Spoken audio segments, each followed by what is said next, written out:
Comencemos el estudio de los pares craneales motores, en especial con los que van a la órbita. Son tres nada más estos: el 3, el 4 y el 6. Veamos primero el 3. ¿Cómo te llamas? Me llamo oculomotor. ¿Cuál es tu trayecto? Bueno, yo me origino aparentemente en la fosa interpeduncular, la porción más caudal de ella. Allí en esa fosa craneal posterior, dos arterias me hacen una pinza, la cerebral posterior por arriba y la cerebelosa superior por abajo.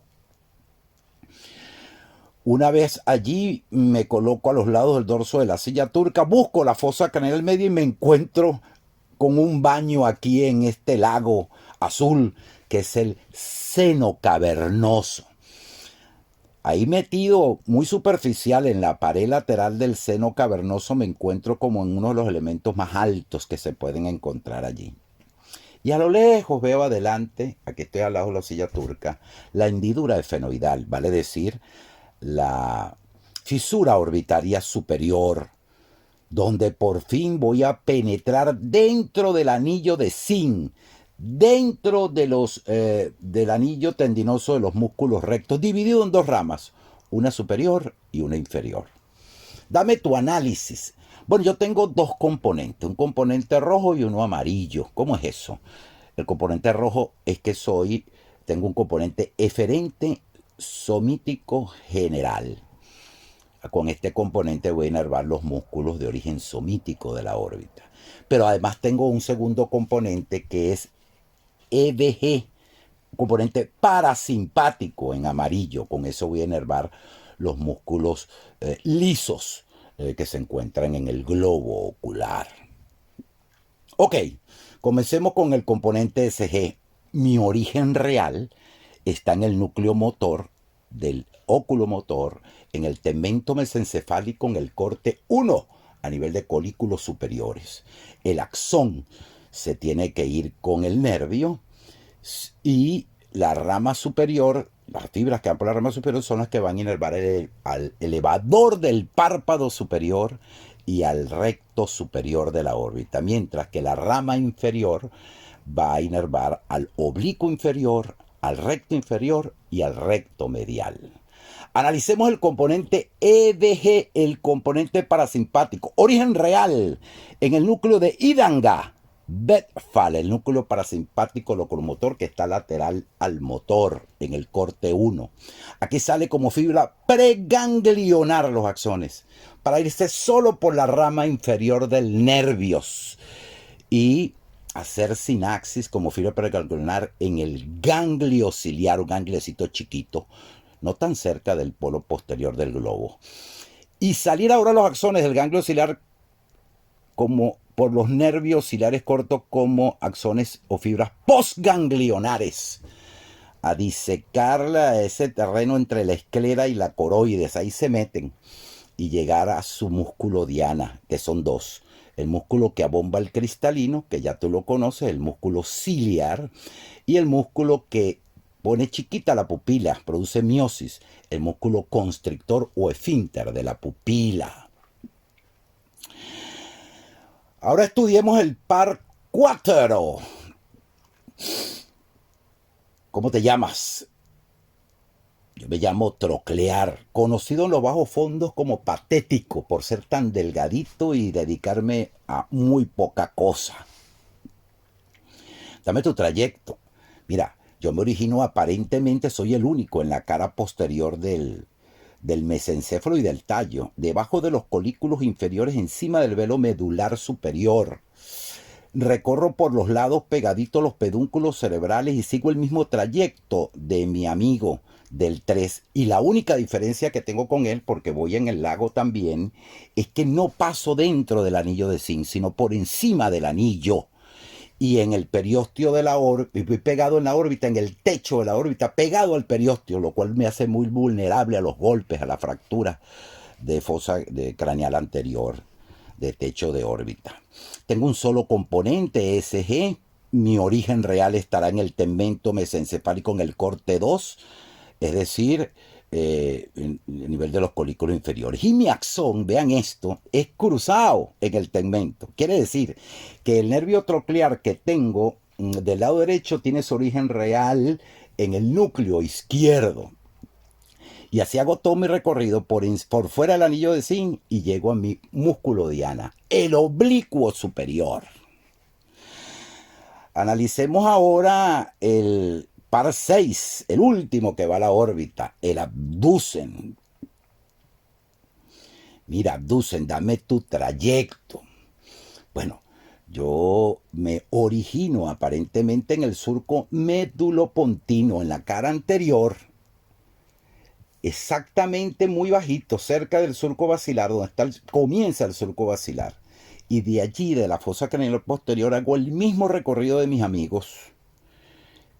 Y cuando llego al seno cavernoso, estoy debajo de ellos, pero estoy más pegado a la pared medial, lo cual me hace muy cercano a la carótida interna, porque la carótida interna pasa por aquí, por el seno cavernoso. Y de allí hago el mismo recorrido del 3, es decir, voy al FOS y me meto dentro del anillo de zinc. Voy por dentro. Para llegar por fin a mi destino, que es un solo músculo que veremos en su análisis. Ok, cuando voy a analizar el abducen veo que su origen real, el primero que es solo ESG, solo eferente, y su origen real se ubica aquí, en el tegmento del puente, en el corte inferior del puente, digamos el tercio inferior, en un núcleo que es el núcleo del abducen, que por fuera se siente la bomba del colículo facial. Él está profundo a esa bomba. De ahí sale el axón con el nervio, que también le hacen una pinza a las dos arterias que le nombré, cerebral posterior y cerebrosa superior, y para un solo músculo, que es el recto lateral de la órbita. Muy fáciles estos nervios que van a la órbita. Uno solo pasa por fuera del anillo, que es el troclear, lo demás por dentro.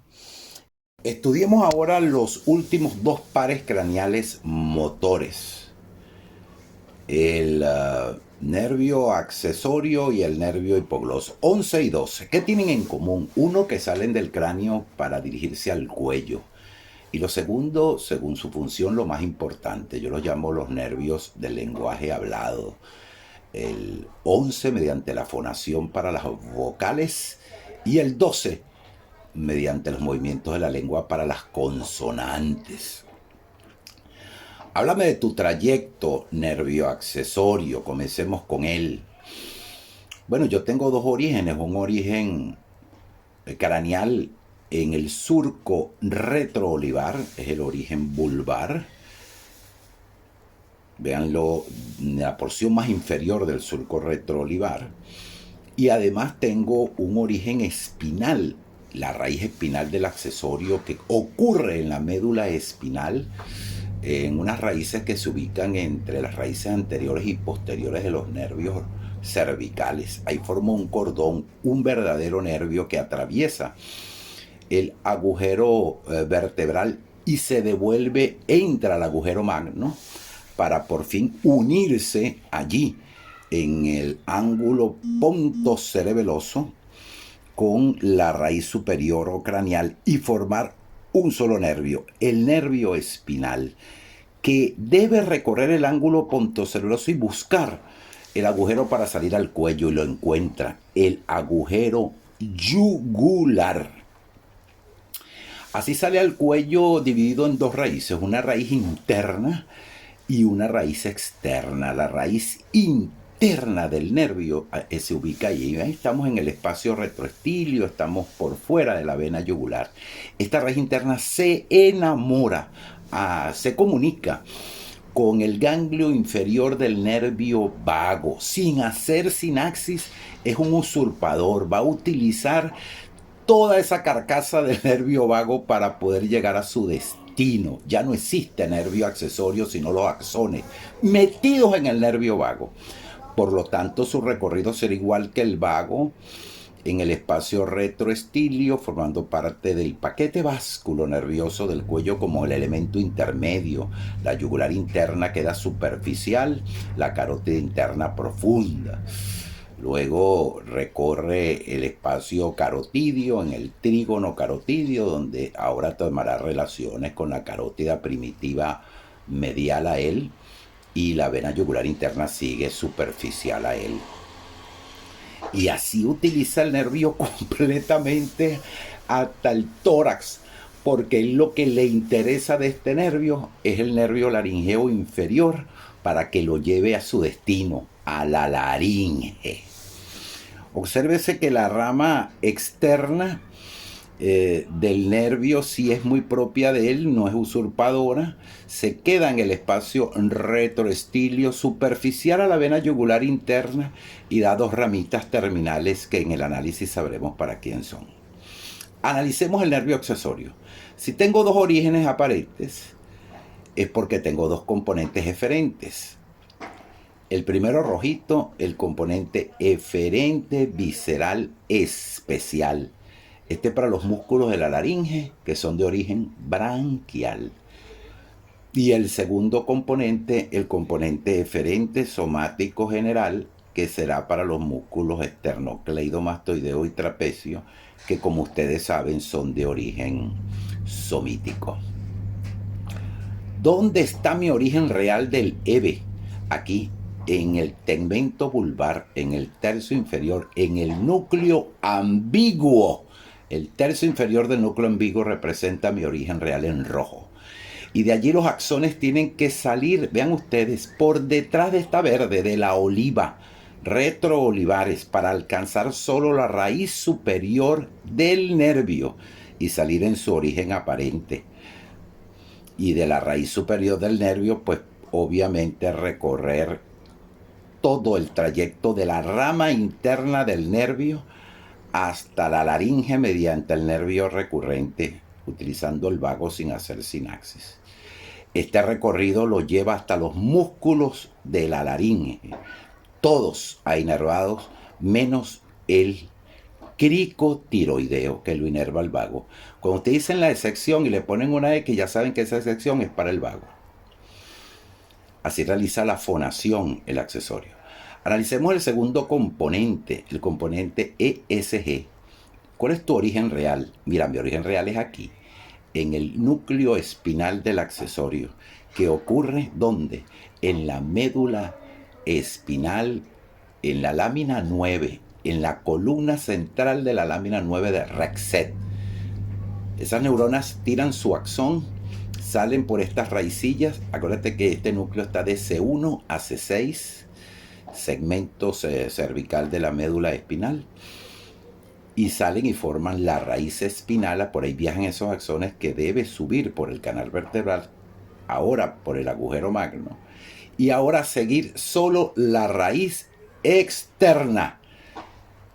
Y esta raíz externa es la que la va a conducir a inervar al músculo esternocleidomastoideo y al trapecio.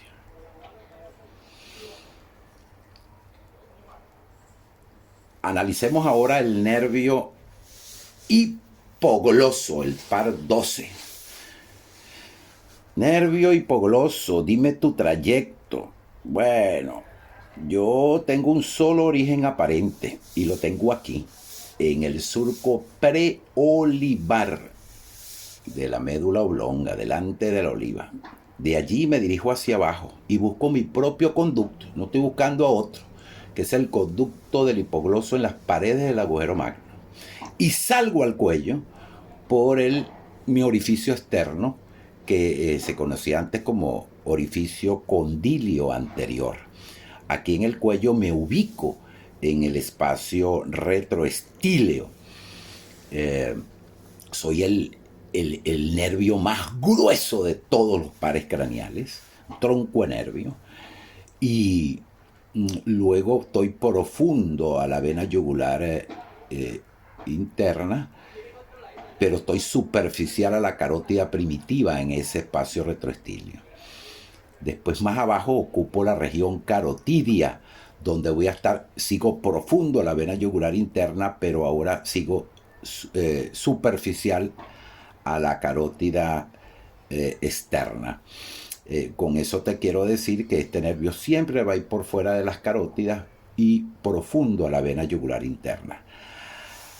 A partir de aquí, en el espacio carotidio, nosotros vamos a ver que el nervio forma el límite superior de un triángulo muy conocido por nuestros fundadores, el triángulo de Farabev, donde el nervio hipogloso es el límite superior. El límite inferior lo va a formar este tronquito de vena horizontal, que es el tronco tirolinguo faringofacial, y la pared posterior del triángulo, el límite posterior, es vertical, la vena yugular interna. Aquí te lo dibujo. El nervio es el límite superior y anterior, la vena yugular interna posterior e inferior, el tronco tirolinguo faringofacial.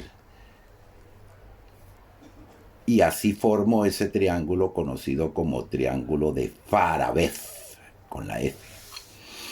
Después del triángulo de Farabev me voy a la región suprayoidea. Y en la región suprayoidea me ubico en otro triángulo, el triángulo de Becklar. Este triángulo donde está el nervio hipogloso, y lo puedo disecar y ver, nosotros que somos los cirujanos, tiene como el límite anterior al tendón intermedio del digástrico, como límite inferior al asta mayor del hioides, y como límite posterior a este músculo, el hiogloso. Ahí vean el nervio que está por fuera del hiogloso, la arteria lingual se queda por dentro del hiogloso, ya no la vemos aquí, la vena sí lo acompaña. El triángulo de Becklar. Ya estamos en región suprayoidea y todavía no ha terminado las cosas de los triángulos. El nervio sigue, pasa hacia adelante para situarse como límite superior de otro triángulo, el triángulo de Pirogov, que te lo dibujo aquí, que tiene como límites superior al nervio hipogloso, como límite anterior a este músculo de la papada, del músculo del bostezo, el milohioideo, y como límite posterior, pues el tendón intermedio del digástrico. Aquí estamos todavía en la región suprayoidea y se ha formado el triángulo de Pirogov. Límite superior el hipogloso, límite anterior el milohioideo, límite posterior el tendón intermedio del digástrico. Y por fin el nervio puede atravesar, después del triángulo de Pirogov, meterse como en un sándwich, siendo él la mortadela del sándwich o el jamón del sándwich, entre el milohioideo, que es superficial, y el geniogloso, que le es profundo. He cortado el milohioideo para poderlo ver. Aquí el nervio se dirige a la base y luego a la punta de la lengua, donde tomará relaciones con el conducto de Wharton, que te lo voy a pintar en verde, y luego va a tener relaciones con el nervio lingual, con quien se comunica. Te he pintado el triángulo de Pirogov para que lo veas. Él es el límite superior, y luego entrando en ese intersticio entre el milohioideo y geniogloso. Perdón, hiogloso. Por fin aquí vemos el conducto de Wharton arriba del nervio y el nervio lingual del trigémino con quien se comunica. Vale la pena ver aquí la ramita del geniogloso, del hipogloso, para el geniogloso, el músculo que utilizamos los médicos, porque con ese se mueve la punta de la lengua para todos lados y es fácil de examinar. Pero aquí están todas las ramas para los músculos intrínsecos y extrínsecos de la lengua. De hecho, este nervio va a inervar a todos los músculos intrínsecos y extrínsecos de la lengua, con excepción del palato gloso, como ustedes saben, que lo inerva el vago. Cuando vean una X es que lo inerva el vago. Aquí está. Vean ahora que existen unas ramitas clásicas del nervio hipogloso que te dan los textos, que no pertenecen al nervio hipogloso. O sea, el nervio hipogloso no lanza axones para allá. Esto hace al nervio hipogloso muy complaciente con su gran amigo, el plexo cervical. La primera ramita que ven arriba es el nervio en blanco, el nervio de Luschka. Lo tira en la fosa craneal posterior para inervar la meninge pero eso lo hace el plexo cervical. Pero él es complaciente, él le da esa rama, se la regala. La otra, la rama descendente aquí en el trígono carotidio del asa cervical o rama del hipogloso. Eso es para simplemente servir de cómplice y llevar los axones del plexo cervical para los músculos infraoideos, pero no está inervando los músculos infraoideos. Te repito, él es complaciente dando esa rama descendente. Después vemos la rama del tiroideo y del genioideo más adelante en la región suprayoidea, pero también es complaciendo al plexo cervical, porque él no inerva ningún músculo, ni infra ni suprayoideo, como ustedes saben. Las ramas propias de él van para todos los músculos de la lengua, menos el palato gloso.